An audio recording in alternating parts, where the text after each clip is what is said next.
Cronus was the king of the Titans and father of the first generation of the Olympian gods: Hestia, Demeter, Hera, Hades, Poseidon, and Zeus. He is the Titan Lord of the universe. His rule was known as the Golden Age. He is the Titan god of time, harvest, fate, justice, and evil.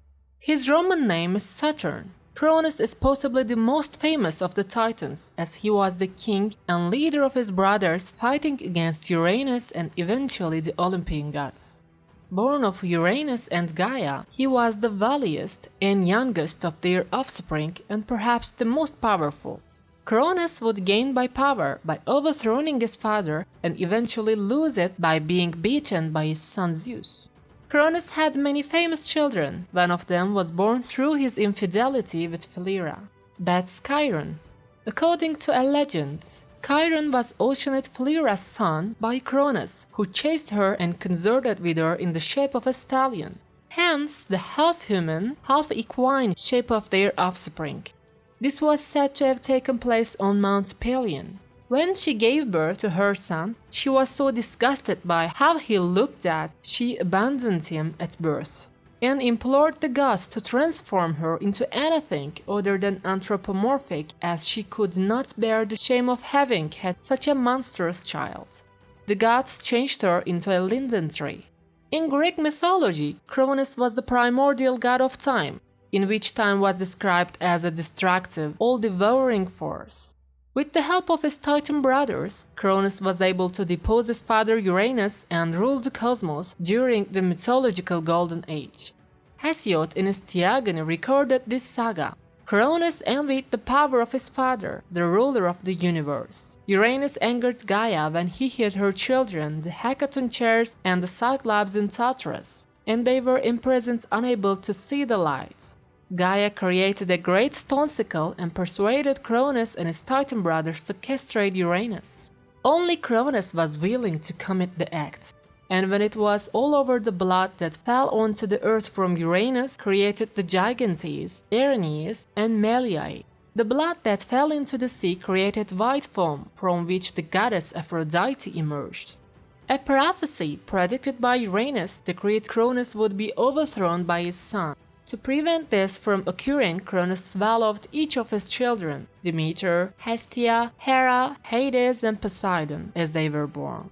Rhea, his sister and wife, managed to save the youngest Zeus by hiding him away on the islands of Crete and feeding Cronus a stone swaddled in cloth. Some versions of the story have Zeus raised by a goat named Almatia or the nymph Adamantia on Mount Ida. When Zeus was full-grown, he forced Cronus to vomit up his siblings and led the Olympians in a 10-year war against the Titans. Zeus was based on Mount Olympus and the Titans on Mount Othrys. The stone that had been disguised as baby Zeus was set in the earth at Pytho under the glens of Parnassus to be a sign and a marvel to mortal man. Eventually, the Olympians were successful and drove their opponents into the pit of Tartarus. After freeing his siblings, Zeus also released the Hecaton chairs and Cyclops, who forged for him as lightning bolts, Hades' helmet, and Poseidon's trident. In later myths, according to Pindar, Zeus was said to have released Cronus and his brothers from their prison and make his father the king of the Elysian Islands, home of the blessed dead in the underworld. This was the final resting place of the souls of heroes and virtuous men, such as Orpheus and Lycus, and the Trojan War heroes like Achilles, Patroclus, Ajax, and Menelaus. This list is exhaustive, as in ancient Greece it was presumed that any hero who possessed a hero cult would be transferred to Elysium. The Romans later identified him with their deity Saturn, a god of harvest, and revered him openly.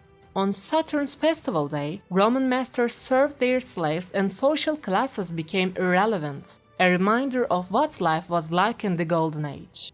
As a result of Cronus' importance to the Romans, his Roman variant, Saturn, has had a large influence on Western culture. The seventh day of the Judeo-Christian week is called in Latin Dies Saturni, Day of Saturn, which in turn was adapted and became the source of the English word Saturday.